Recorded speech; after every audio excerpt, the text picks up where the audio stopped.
Eu cumprimento os irmãos com a paz do Senhor, amém? Amém. Quantos estão felizes de estar na casa do Senhor mais uma vez, para render a Ele honra, glória, louvor e majestade para sempre?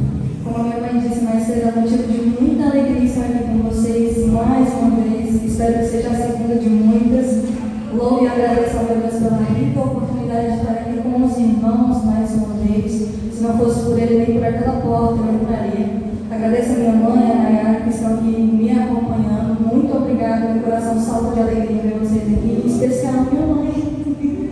Se não fosse por ela, a gente nem numa igreja estaria. São as orações dessa mulher que me mantém de pé todos os dias. E mãe, eu te amo, muito obrigada por isso. Por último, mas não menos importante, muito obrigada, pastor Normando, pela confiança. Gente, quando ele me fez o convite no mês passado, eu só tenho certeza. E depois de trazer o meu irmão Álvaro e a minha mãe, pastora Roselida, para pregar, o senhor quer que eu suba lá e faça a mesma coisa? Mas não somos nós, é o Espírito Santo de nós, porque sem Ele nada somos, sem Ele nada fazemos, sem Ele não poderíamos sequer existir. Muito obrigada, pastor Normando, sua esposa, Crislane, seu esposo, pelo convite. Muito obrigada pela confiança de estar aqui. E antes de a gente começar a ministração, eu sei que já foi cantado, sei que nós já louvamos a Deus. Mas Ele é digno de honra e de louvor. Quantos creem? Quantos creem? Vocês cantam comigo mais uma vez?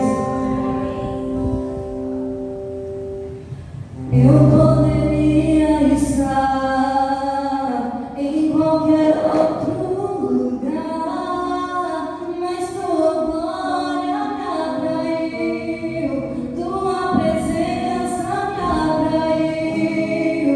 Tentei me esconder, com medo de não viver, mas Tua glória me atraiu, Tua presença me atraiu. É que a sarça pegou e não se consumiu, e a voz me saiu, mesmo dia me atraiu, e meu coração que crua até que descobriu que um dia com glória vale mais que mil.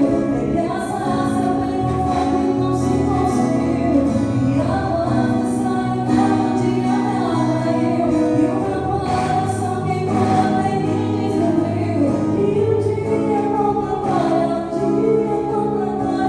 vale mais que mil.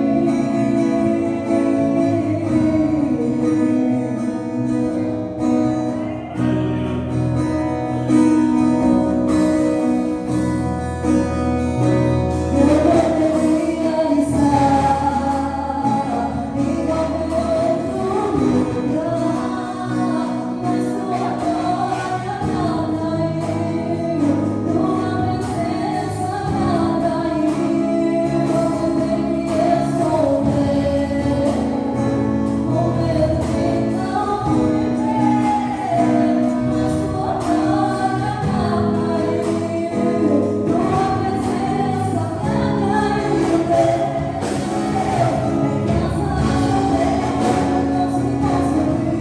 atraiu. Quantos estão felizes por essa glória? Já lançaram de perguntas estar aqui, amém? Quero te convidar a abrir sua Bíblia no livro de Daniel, o capítulo é o de número 6.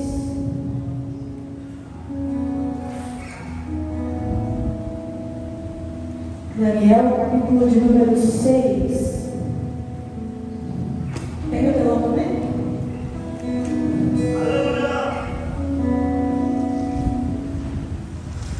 Quantos encontraram, digam, eu vou para o céu. Quem não achou o mistério, eu também vou. Aleluia. Daniel, capítulo de número 6.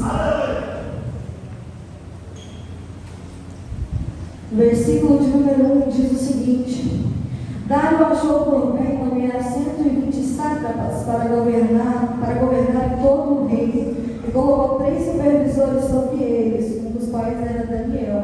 Os sátrapas tinham que prestar contas a eles para que o rei não sofresse nenhuma perda. Ora, Daniel se destacou tanto entre os supervisores e os sátrapas por suas grandes qualidades, que o rei planejava colocá-lo à frente do governo de todo o império. Diante disso, os supervisores e os sátrapas procuraram motivos para acusar Daniel em sua administração governamental, mas nada conseguiram.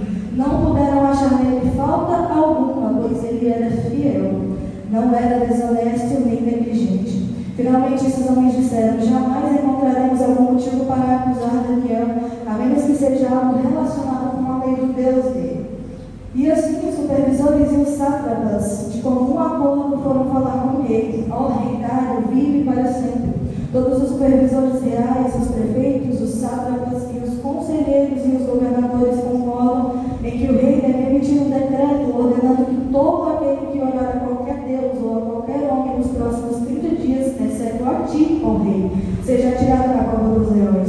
Agora, ó rei, emite o decreto e assina-o, para que não seja alterado conforme a lei dos medos e dos persas, que não pode ser revogada. E o rei Dário assinou o decreto.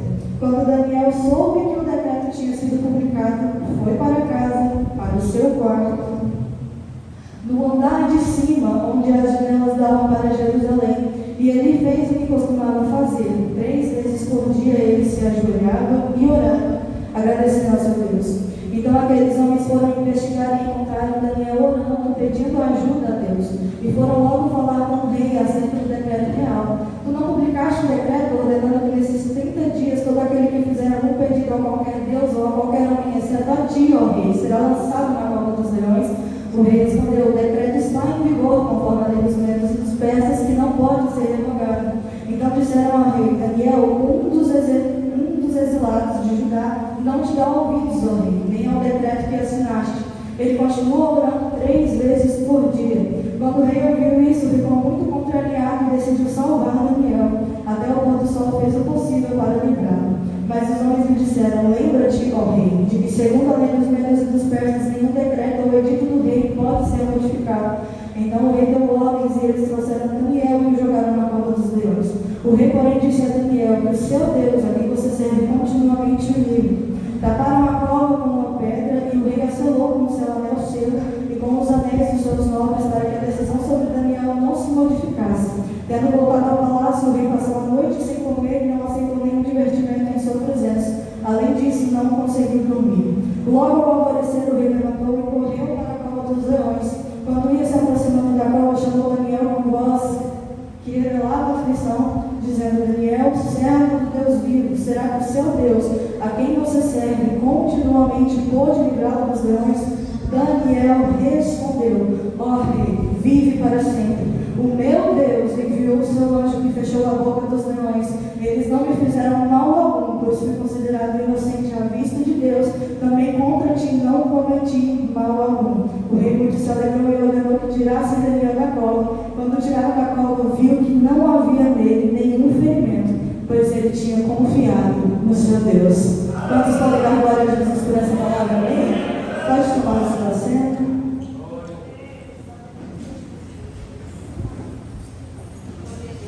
Tenho certeza que todos que aqui estão são conhecedores de Gênesis e Apocalipse da Bíblia, amém? Amém? Mas só para a gente contextualizar um pouquinho antes de dar continuidade, vou trazer um pouquinho para o século XXI para a gente compreender melhor esse texto. Pessoas que sabiam da existência de Daniel, sabiam da história de Daniel, que não concordavam com a religião que ele exercia, o Deus que ele servia, foram para o presidente e falaram: olha, desse jeito não dá. A gente precisa fazer alguma coisa para acabar com esse cara, porque desse jeito não dá. Ele está se destacando mais que a gente tem que hoje a gente vai perder nosso posto, a gente tem que fazer alguma coisa. Investigaram a vida de Daniel de 6 horas da manhã quando ele acordava, 10 da noite quando ele dormia. E nada puderam encontrar.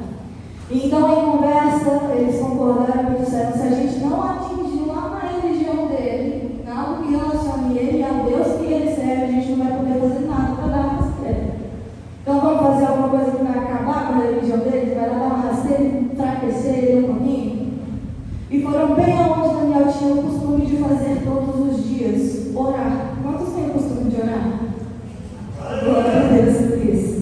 Imagina uma pessoa chegando para você e falando: olha, existe uma lei agora que você não pode deixar de cumprir porque ela veio lá de cima, de um patamar muito alto, e você não vai mais poder fazer.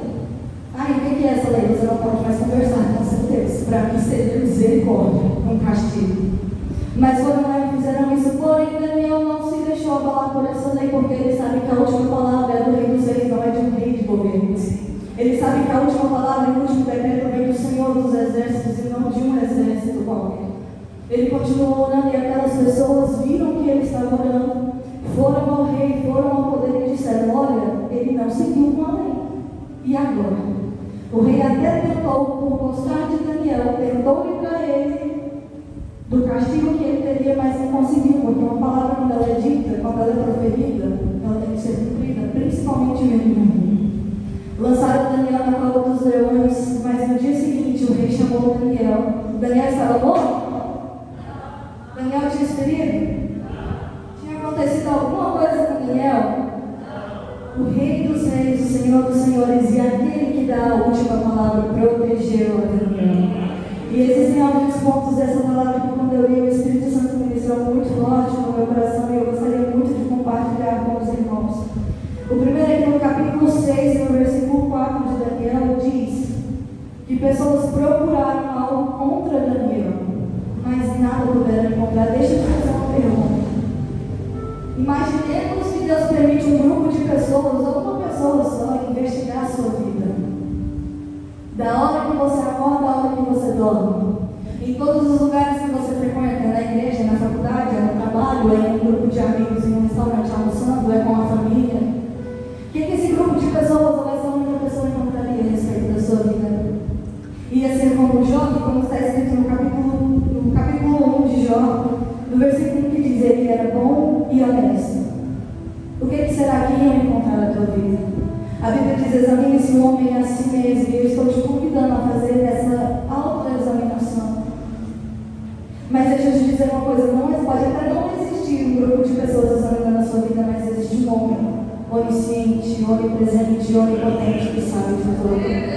E ele sabe o que você pensa, o que você fala, o que você veste, o que você deixa de fazer, o que você faz.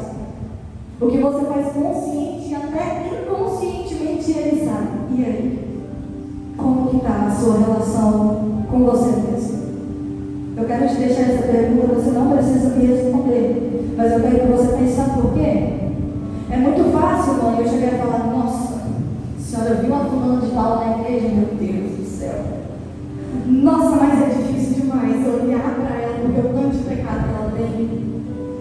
Nossa, pastor do céu, o senhor viu fulano de tal que subiu lá no fundo da igreja? Fez um espetáculo, mas quando desce, misericórdia. Deixa eu só te lembrar uma coisa que é a Bíblia que diz, não sou eu que estou dizendo, lá no livro de Mateus, no capítulo 7.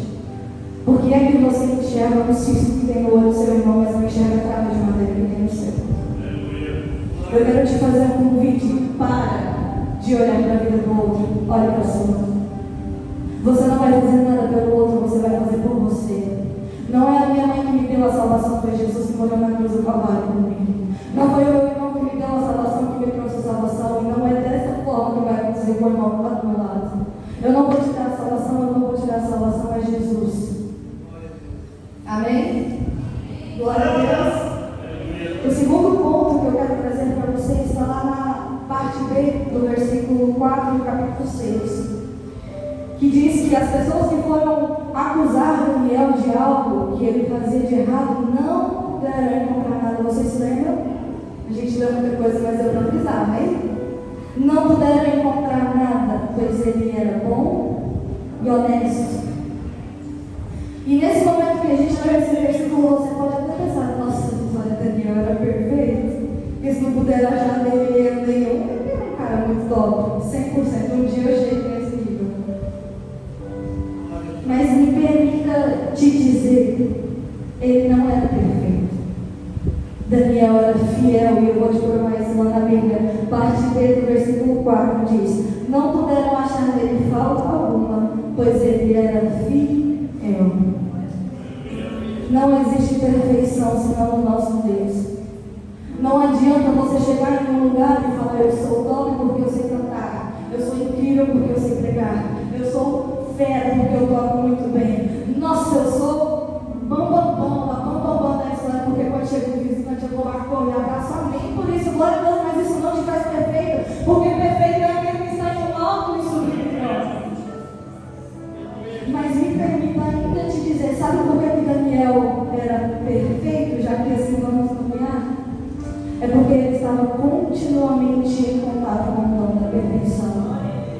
Ele estava continuamente em contato com o dom da perfeição.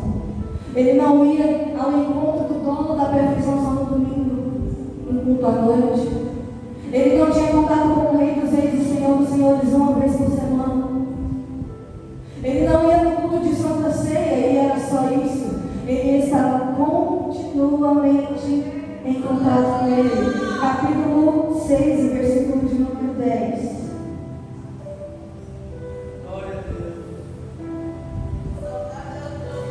Quando Daniel soube que o decreto tinha sido publicado, foi para casa, para o seu quarto, no andar de cima, onde as janelas davam para Jerusalém.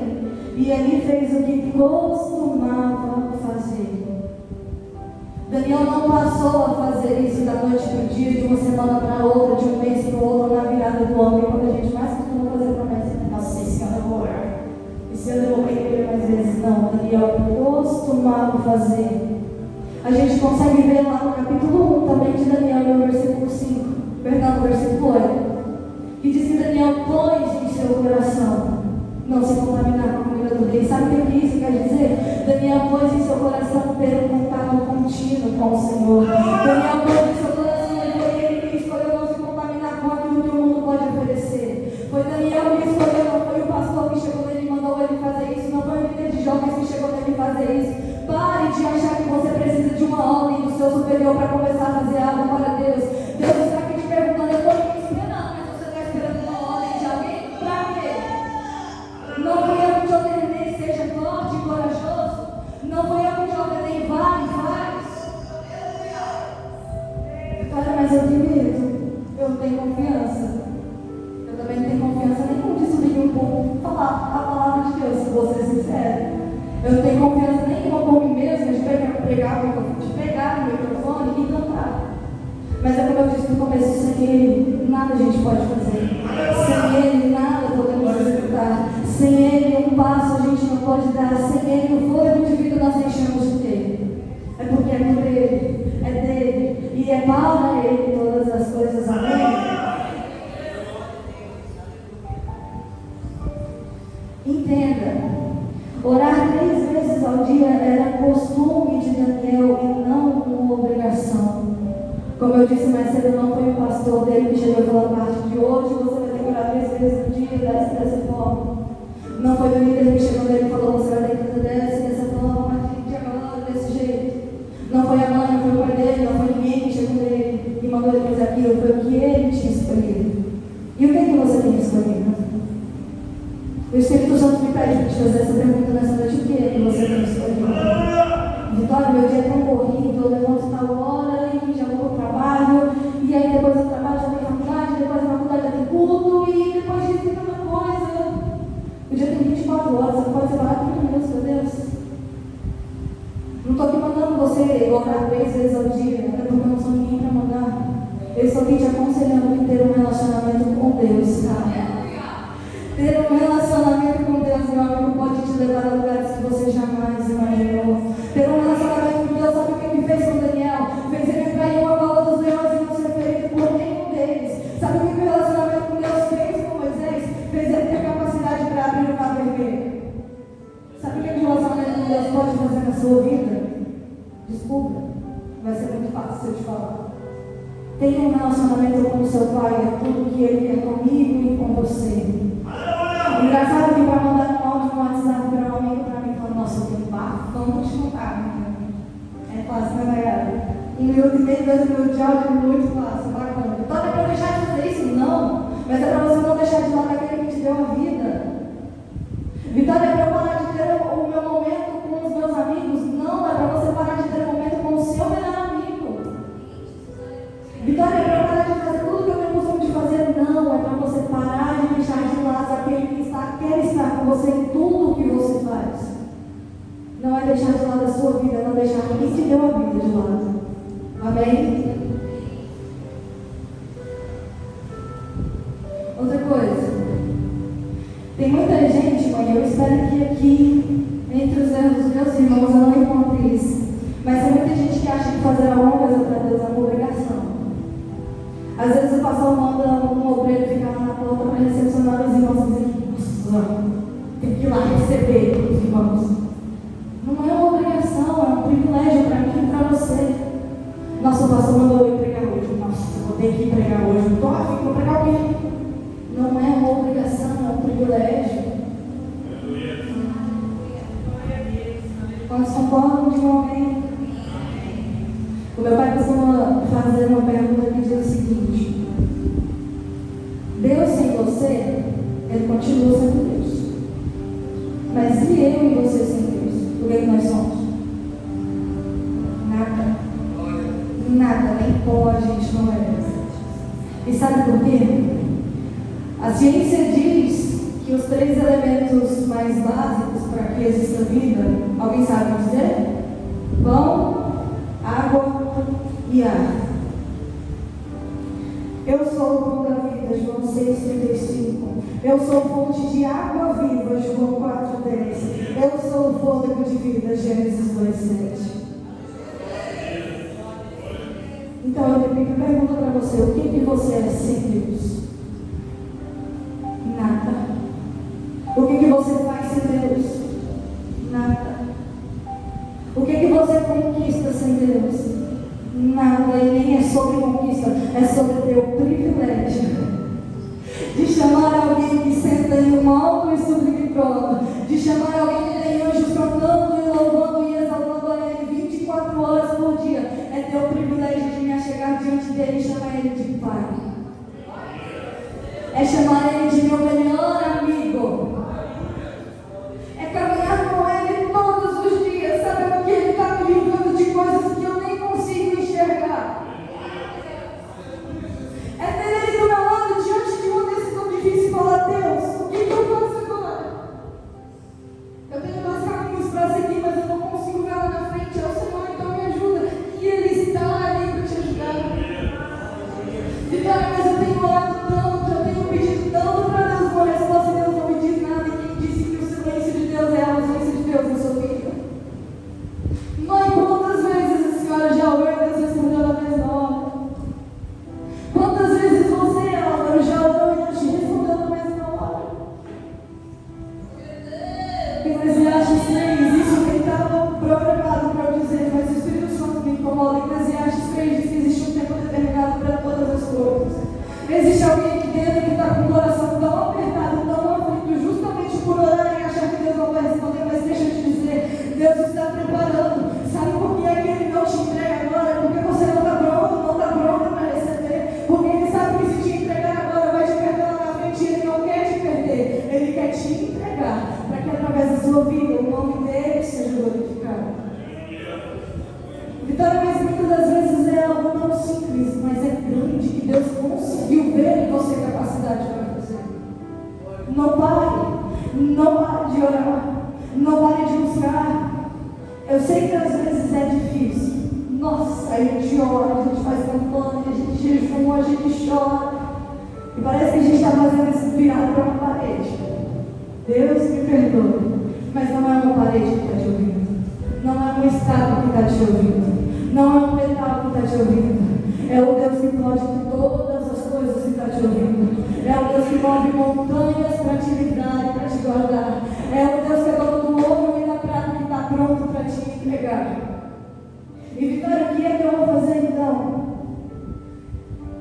Eu sei, eu acredito que muitas das vezes Deus não entrega para nós aquilo que nós não vamos saber cuidar, aquilo que nós não vamos saber zelar. Quantos aqui são pais e mães? Deixa eu ver. Imagina que você tem uma criancinha de 5 anos de idade. Aí essa criança chega: mamãe, papai, eu quero um telefone. Filho, quanto custa esse telefone? 13 mil reais. Você vai lá? Às vezes não é nem por condição financeira, é porque você sabe que se entregar 13 mil na mão de uma criança, daqui a pouco vira centavos, ou farelo, ou pó. E da mesma forma, Deus, Ele não te entregar algo grande, você não vai saber cuidar. entregar algo que você não vai conseguir manejar. Ele não vai te entregar algo que você vai perder daqui uns dias, ou pior, você vai se perder daqui uns dias. Continue a orar. Ore continuamente.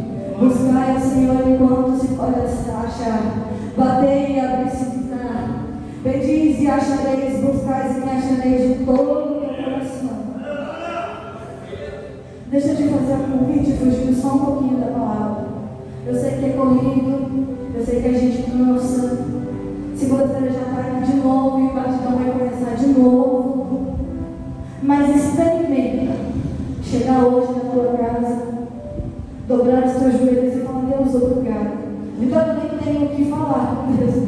Às vezes é tanta coisa que a gente esquece. Mas agradece. Sabe por quê? Um coração grato move o coração de Deus. Sabe por quê? Um coração com gratidão move montanhas. Faz Deus entregar bênçãos que você nem consegue imaginar, bênçãos que você nem consegue medir. Deus, eu coloco diante do Senhor a minha semana. Eu não sei o que vai acontecer amanhã, muito menos na sexta-feira. Mas a única coisa que eu quero te pedir é que as tuas mãos estejam estendidas para me guardar, para me livrar, para me proteger. Eu sei que a tua vontade vai me seguir, a tua vontade vai me acompanhar e que nenhum mal vai chegar até mim, nem a minha casa, e muito menos a minha família. Guarda, Jesus, os meus passos, guia os meus passos. Sabe, mãe, eu não sei, a senhora. Mas já teve muitas vezes de hoje olhar para lá e começar a orar e no meio da oração ficar assim: oi, Deus, sou eu de novo. É tanta coisa que eu tenho que falar aqui. E agora, o que eu falo? Mas já teve uma mesma situação onde eu ajoelhei e fui orar. E era tanta coisa que eu queria falar para Deus, tanta coisa que eu queria colocar até em lágrimas diante de Deus, eu pensava, eu não vou pedir nada. Eu vou agradecer. Deus, obrigada, Deus, obrigada, Deus, obrigada. Quando eu vi, já tinha passado mais de uma hora.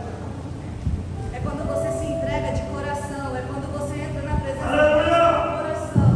Meu amigo.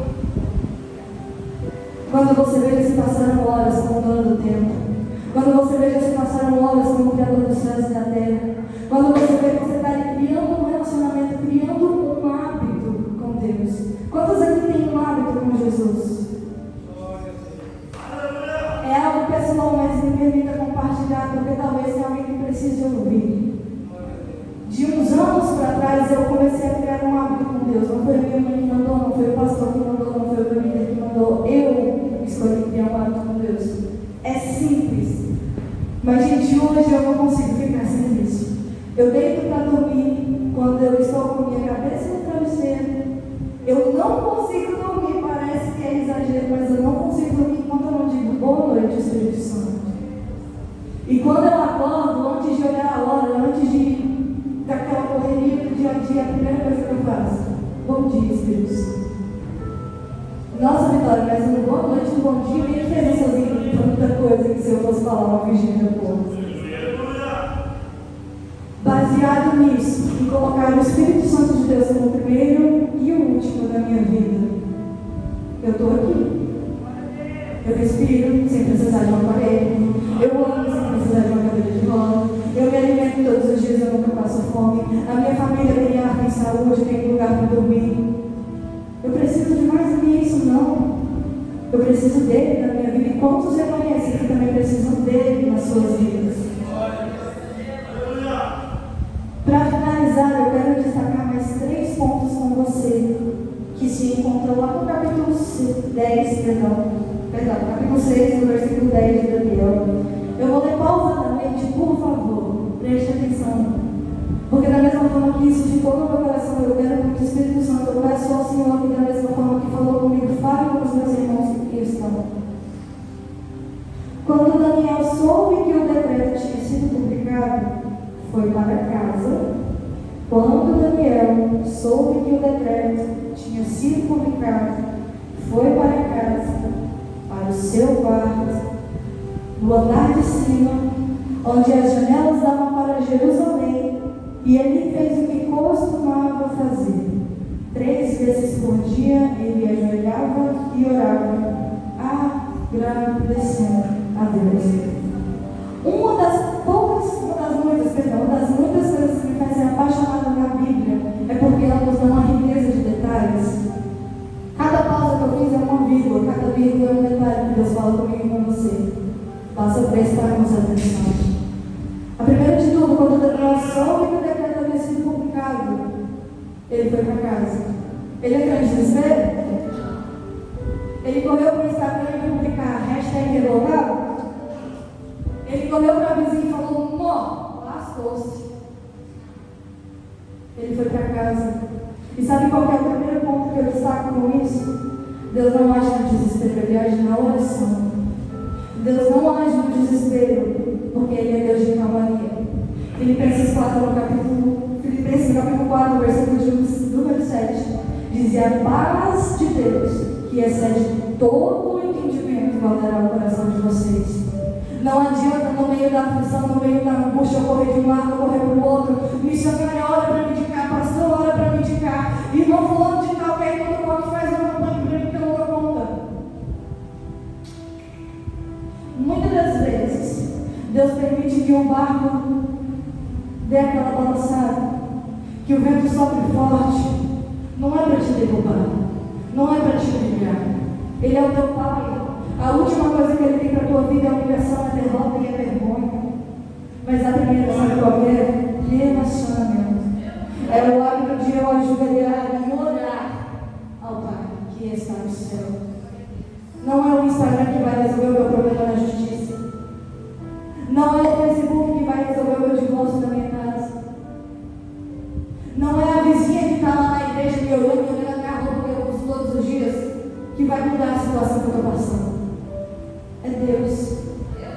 E Ele me manda te dizer nessa noite: ora, me busca. Jeremias diz: "Clama a mim e responder-te-ei. Anunciar-te-ei coisas grandes e ocultas que não sabes." Por que é que a gente tem ignorado isso nos últimos dias? Por que é que diante do desespero a gente corre para uma porta, a gente corre para outra, a gente tenta até abrir uma janela de solução e esquecendo que a força não vem do nosso braço, mas que a força vem do Senhor, Senhor. Por que é que diante do desespero a nossa última opção, a nossa última atitude é orar? Isso serve para mim também, claro. Eu disse uma vez e eu vou repetir: Deus permite situações na nossa vida, não é para nos entristecer, não é para nos envergonhar, não é para nos humilhar. Sabe o que Ele diz nas entrelinhas do problema que você está passando? Filho, filha, eu estou aqui. Eu não sou ninguém mais, ninguém menos do que aquele que quer te levantar, que quer te exaltar e quer entregar para você muito mais do que você tem pedido, daquilo que você tem colocado diante de mim. Deus, eu sonho com um casamento, eu estou orando para o Senhor há tantos dias e nenhum pretendente me aparece. Filha, eu estou te preparando. Porque você vai viver um casamento extraordinário. O casamento dos teus pais, o casamento de algum tio seu não deu certo, acabou o divórcio. E se você seguir por essa linha agora, o seu fim vai ser o mesmo. Mas eu sei o pensamento que eu tenho para você. É pensamento de paz, é pensamento de prosperidade, é pensamento de bênção e não de vergonha. É de vitória e não de derrota. Amém? O segundo ponto que eu quero destacar: depois que ele foi para casa, qual cômodo que ele procurou? Qual cômodo? Mateus 6:6. Tu, porém, quando orares, entra, Mateus? Vai sair correndo gritando na rua? Vai ligar a televisão e falar: vou tentar distrair minha mente com isso?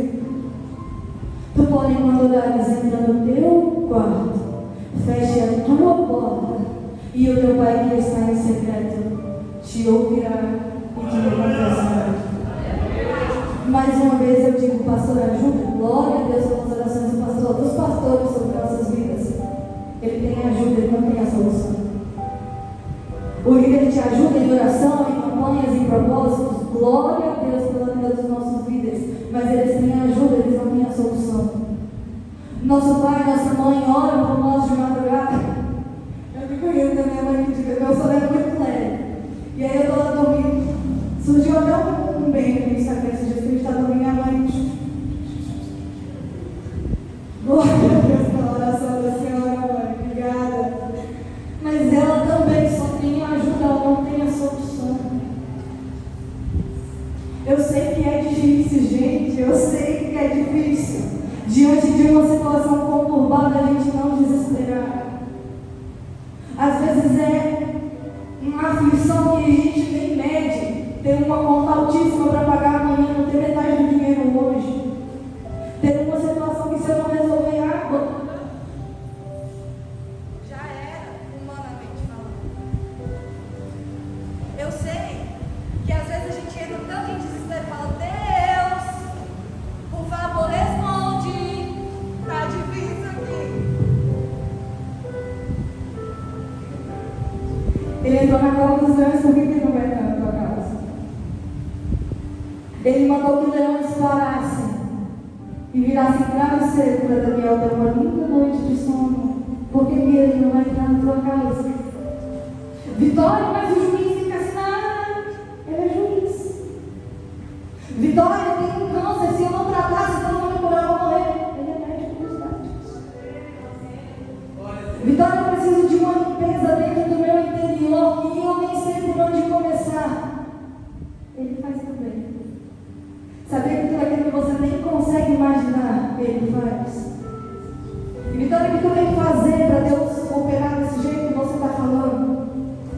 Ora, entra no teu quarto, fecha a tua porta, não entra em desespero não, é difícil, eu sei que é. Mas eu quero profetizar sobre a minha tua vida que a paz de Deus, que excede todo entendimento, vai guardar o teu e o teu coração. Para que diante de situações onde nós sequer sabemos resolver, Ele vai entrar e vai planejar por nós, amém?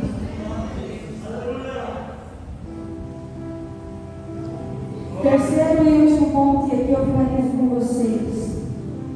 Depois que Daniel foi para casa, depois que Daniel foi para o quarto, a Bíblia nos deixa um rico detalhe entre as vírgulas que eu falei para vocês, no andar de cima. Logo, no andar de cima, a gente pode concluir que o local que ele procurava ficava em cima. Ficava em cima do alto. O que está em cima nos remete a algo que é alto. Correto? Eu estou em cima do ponto, eu estou em um lugar alto. O irmão ali está em um lugar em cima, ele está em um lugar alto. Então por que você procura na terra o socorro que só vem do alto? Salmo 123 diz: eleva os olhos para os... Eleva os olhos para a primeira igreja que me aparece de porta aberta.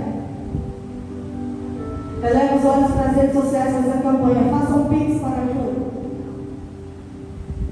Eleva os olhos para os montes. Eu não sei você, mas eu nunca vi um monte baixo. Todo monte que eu vi direcionar os meus olhos diretamente para o céu, que é de onde vem o meu socorro. Eu finalizo dizendo para você: pare de buscar aqui o que só vem de lá. Pare de querer preencher aqui o que só vem de lá. Pare de querer alguma coisinha aqui, o que primeiro deve vir de lá. Se coloque diante dos seus pés.